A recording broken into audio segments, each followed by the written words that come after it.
Toastmasters. I've been obsessing about giving my speech today. During my speech, I'd like to talk about 3 things in particular. One is about my vision and goals, the reason I wanted to do this particular speech. Another is about the recruitment and retention, and the action, the outcomes, and just a brief summary. What I've done is listed on the board what it takes to become a distinguished Toastmaster.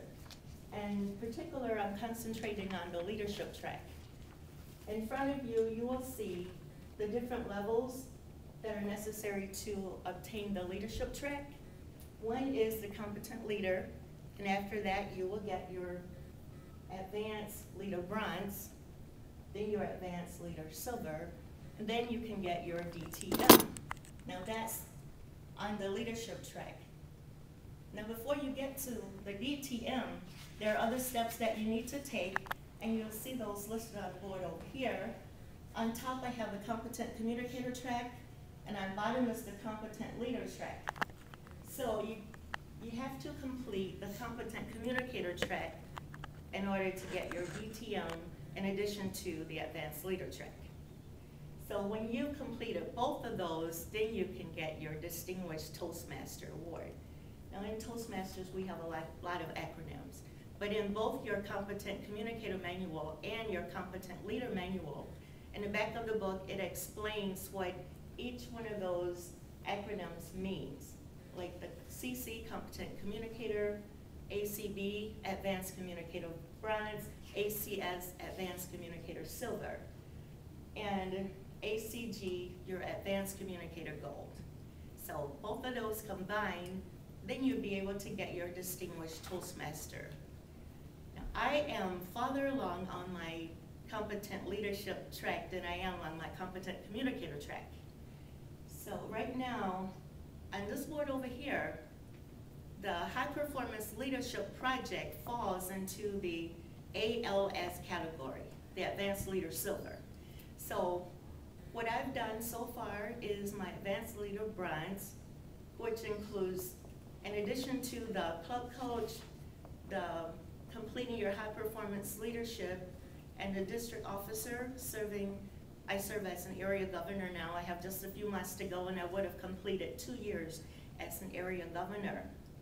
And so you need to have, in addition to get your ALB, is to complete 2 speeches from the Successful Club Series or the Successful Leader Series.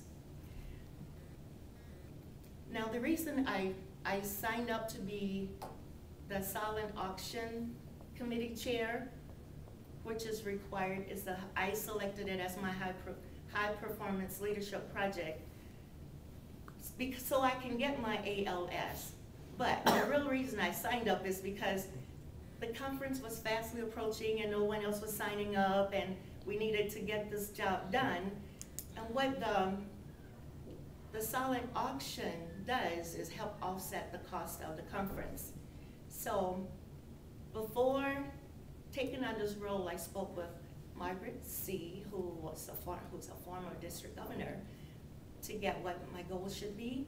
And she said if I got $500, that would be acceptable. But of course, me being ambitious, I wanted to get more than $500. So as part of my vision and goals, I set it between $1,000 and $3,000. And the goal was to reach this amount somewhere in between.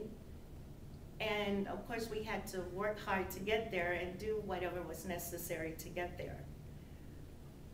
Now, I've already explained what's in it for you. If you decide to take on a high performance leadership project, it will eventually lead you to getting your Distinguished Toastmaster, your Advanced Leader Silver in particular. So recruitment and retention, that was the hard part. Because with the economy, everybody's so busy and no one wants to take on that extra responsibility. Like me, I take it's hard for me to say no. But I took it on, and with recruitment, I recruited Chris Gregg, who was recommended to me from Gretchen, and Monica Uri volunteered, and also Norma volunteered. Norma was from secondary to none. But along the way, Monica had some issues, so she couldn't stick with it for the duration. Then also, my helper Norma from secondary to none couldn't continue because of family issues. So that left Chris Gregg and myself, which meant we had to work double time to get things done. So we had to stop and regroup, you know, to take care of those responsibilities that were assigned to my other two members that couldn't be on the committee. And so we solicited help from everybody that we could. Sue, who's on my guidance committee, Greg's on my guidance committee, they both helped in getting more items for the silent auction. So what I learned is that you have to be flexible, and you have to be able to switch gears and do what's necessary.